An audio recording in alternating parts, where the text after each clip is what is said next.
Welcome, everybody, to the Winner's Circle Sports Betting Podcast. My name is Ross Benjamin of RBWins.com. It's Monday, March the 6th, and boy, oh boy, yes, March is upon us. But I think we could officially say, even though some of the smaller conferences have been playing their tournaments as we speak, and some have been completed, Kennesaw State gets an automatic bid yesterday with a 1-point win. Exciting game there. But, the major conferences, the big power conferences tournaments start this week, guys. So I like to say it's officially March Madness now. So, but without further ado, my two guests, Mr. Jesse Schul from jesseschul.com and Sean Higgs of picksandparleys.net. Also, the famed Midday Money podcast. He puts out 7 days a week. Great job he does over there on that show. And Sean, the YouTube channel that you want to start advertising for? It'll be the win and free pick side of Picks and Parlays. So it's the same thing. It's just that you lose kind of views, and this is we talk about it all the time. Like you're on 9 million channels. Stuff for people like, oh, what are you on today? It's what picks. And listen, picks, we do stuff for Picks and Parlays. They have a lot of different shows and stuff. So sometimes you do a live show, kind of gets lost in the shuffle on their homepage because of all their pre-recorded stuff. So I'm just gonna keep it on the Winner Free. So Picks what's side. The name of the channel you prefer? That winnerfreepicks.com. Winnerfreepicks.com. Winningfreepicks.com. Winningfreepicks.com. Yeah. Jesse, how was your weekend? I saw that you bounced back on Friday and Saturday. I don't know. Well, Ross and Sean, I want to thank both of you guys for being really supportive. I was down and out on Friday. I think I had gone over back-to-back days, and both you guys kind of, said some positive things, and I did put in back-to-back winning days, Saturday and Sunday. So I'm back on the horse, feeling good. I'm ready for March Madness. I'm ready for the tournament. Too good a handicapper to keep down, and again, like Sean alluded to during that conversation, people got to realize, even if you're a 58 to 60% handicapper, 60% is really good, folks, by the way, over the long haul. And not a lot of guys attain that, but Jesse was over 65% going in to the week or before that little lull for 2 days. And like Sean said, no matter how good a handicapper you are, you're going to hit a rut once in a while. It's how you bounce out of it and how you avoid those prolonged stretches of dryness. So, and Jesse certainly qualifies in that regard, like us to do as well. So I'm glad that you bounced out of it, my friend, because I know what it's like, and Sean knows what it's like. When things don't go well, it affects your whole mood. As much as we like to say that we're conditioned and we're hardened to it, that may be the case, but we're still human. So anyway, we're going to be talking 3 games today. I'm going to be looking at Northern Kentucky and Youngstown State tonight. That game is the Horizon Conference Tournament semifinal, and then 2 semifinals in the West Coast Conference between 4 very good teams. I mean, San Francisco and Gonzaga will be covered by Jesse. St. Mary's and BYU will be covered by Sean. All 3 games will be on the ESPN family of networks. But before we get to that, folks, just a friendly reminder, our subscriptions keep going up and up and up, and we really, really appreciate not only you guys who have been subscribers for the last couple of years now, but also the new subscribers. And folks, if you're viewing and you have not subscribed yet, I would highly recommend and ask that you do so, because it costs you absolutely nothing. You're watching this channel. You're obviously interested in sports betting. We bring some of the best in the country on this channel, not only us 3, but Doug Upstone, Joey D'Amico, his beautiful wife, Dion, will be joining us later this week as well. And we have a bevy of shows coming up over the next 2 weeks with March Madness upon us. So, and don't forget, give the guys a like at the end of the video, just a small token of your appreciation. All right, let's get right to the picks. Let's start with Sean on this one. St. Mary's and BYU. These teams have met twice during the regular season. St. Mary's won both games, but not by a sizable margin. Sean, BYU played them tough, losing by 6-2. What happens here? Yeah, so this is I think it's a little tricky game for me here because part of me is like, you know what, Mary's has a nice little season.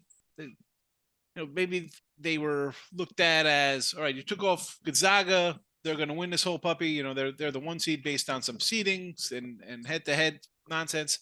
BYU has covered 6 straightness, 8 of 10, and I think what really works in their favor here, plus they're getting 7, so they play Friday, Saturday, but since they're BYU, they get off Sunday because the holiday, the Mormons, we're not, day of rest here, we're not playing. So I think that kind of helps them. I really want to go under here. It was 130, and then like 2 minutes before show, actually it's at 128.5. I was like, wow, because look at the St. Mary's defense.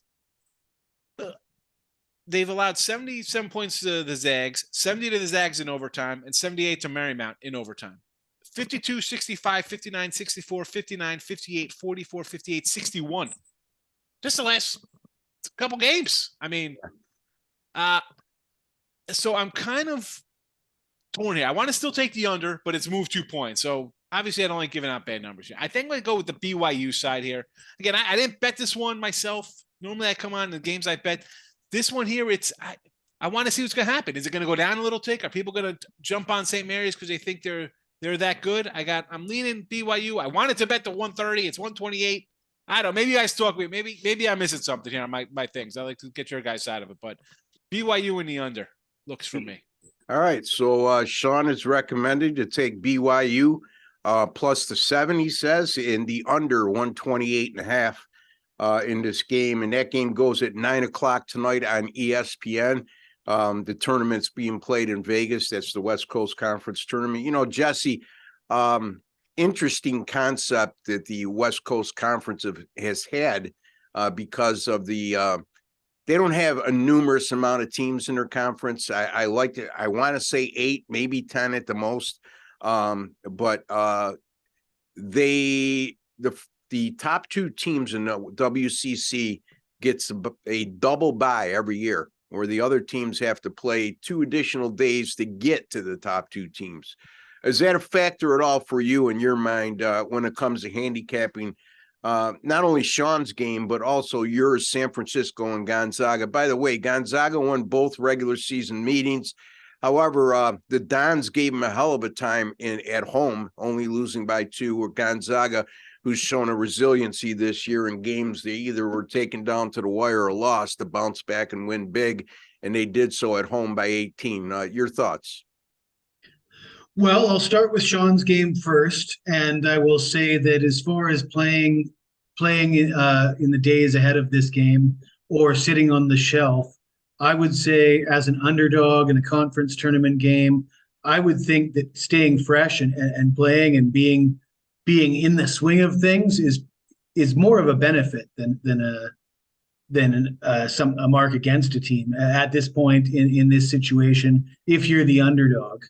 And as far as BYU goes, I mean, they played St. Mary's twice. Both games were decided by less than 6 points. It looks like a pretty big line here for a neutral site game, considering that one of the games they played this year was decided by one point. I mean, I have to lean towards BYU getting those points. As far as the total goes, though, I mean, St. Mary's is very good defensively at home. Not, very good defensively overall, but I'm not sure that's a pretty low number for a neutral site game. And our good friend Kyle Hunter did post before the West Coast tournament started that there is a solid 58 to 60% over trend at the venue that hosts the West Coast Conference. So, I would lean away from the under and more toward the over in that game. But if you want me to break right into the San Francisco Gonzaga game, I can do that.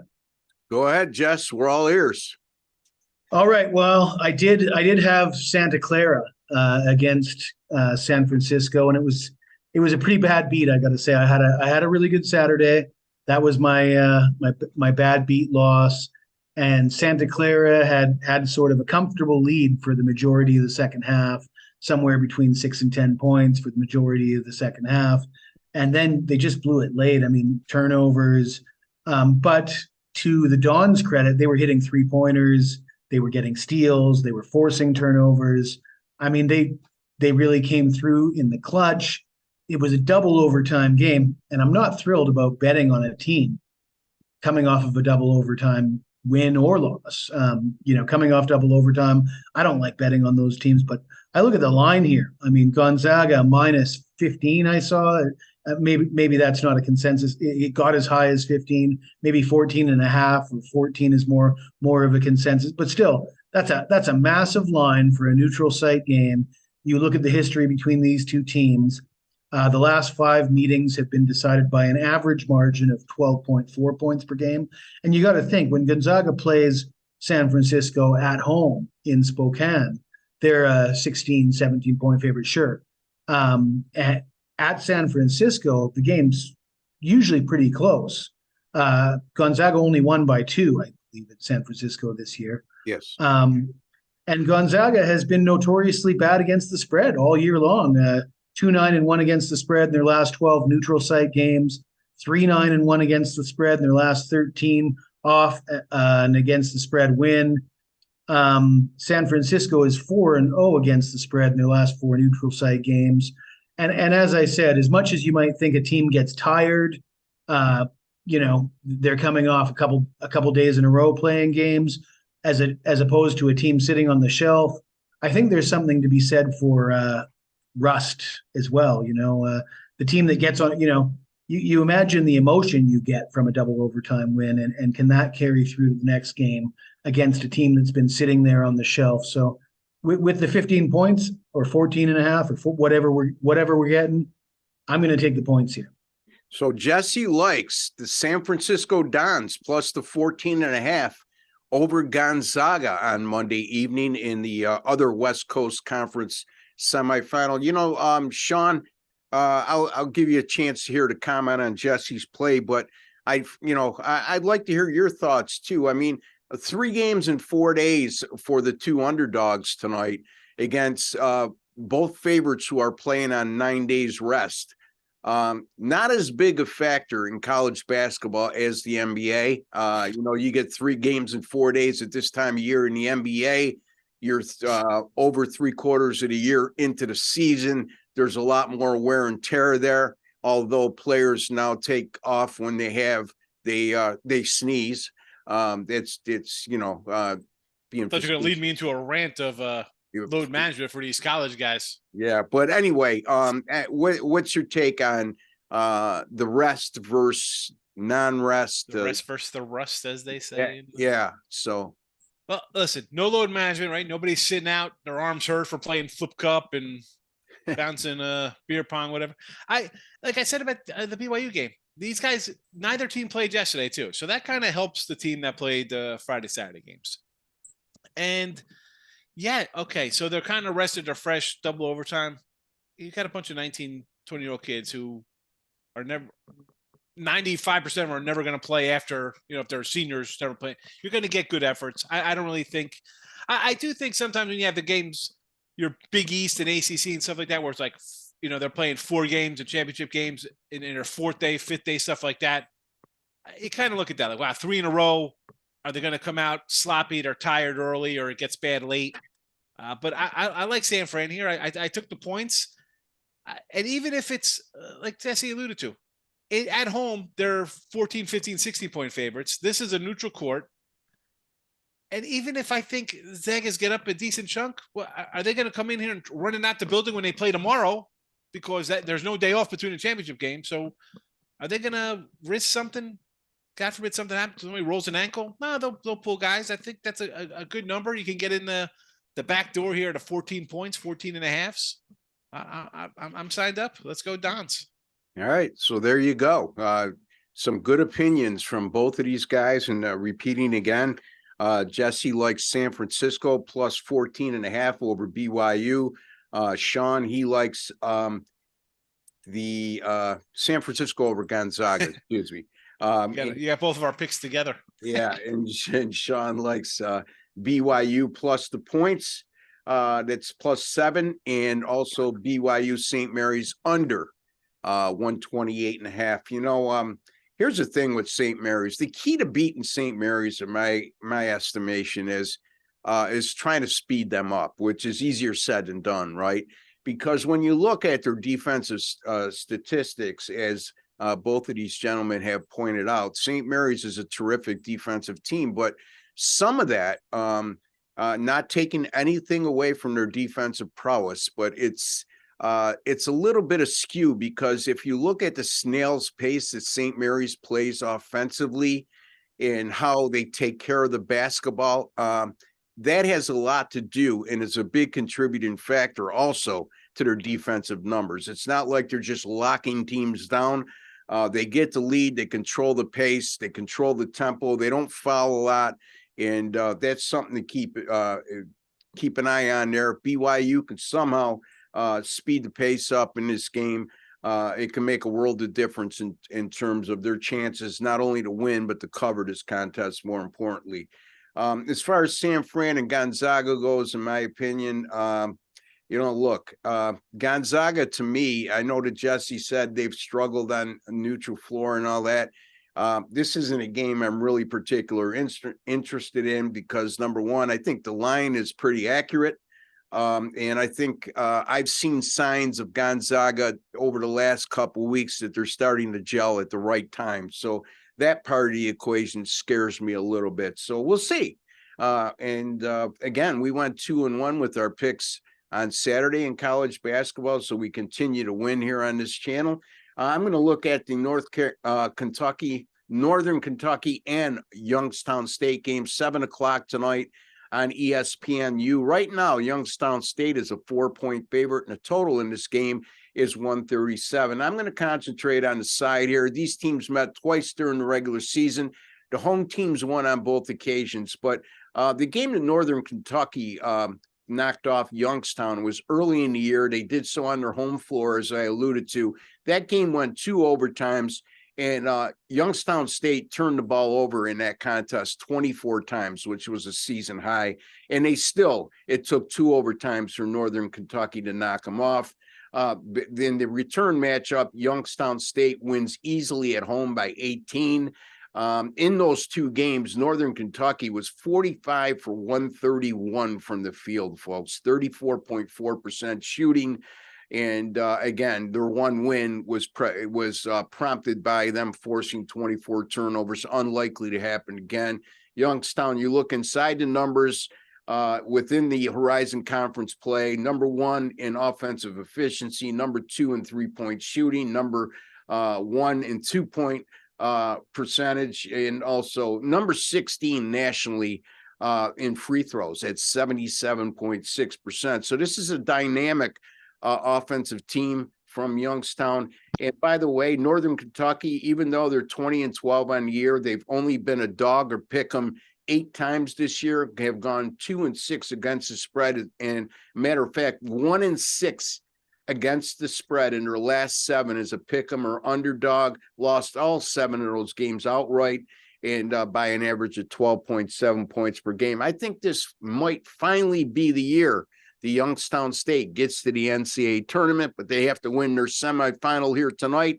And I think they do. And I think they win this game by 6 to 8, possibly as many as 10 points. I'm going to lay the 4 with Youngstown State over Northern Kentucky. Sean.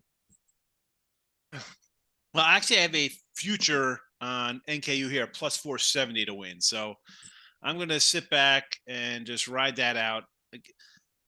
Good points on Youngstown. Hey, you put the futures in before the tournament start up. Sure. So I don't really look at, down the road, who they're playing head to head. I look at, all right, is this number worth a shot? They team split.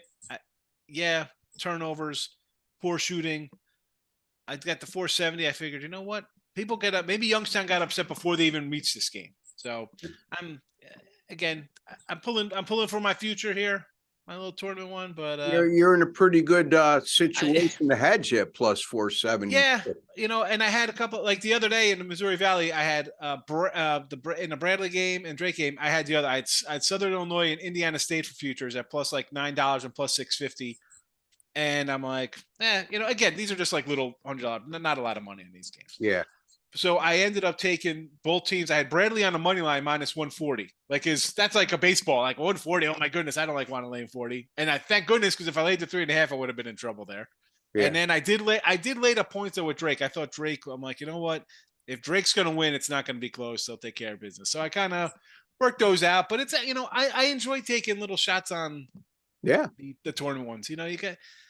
I can't say, I did take Colgate minus 225 and Oral Roberts minus 180, but those are just because they're just not worth it when a team's 18-1 in conference. It's like I don't think anyone's going to upset them. Yeah, 18.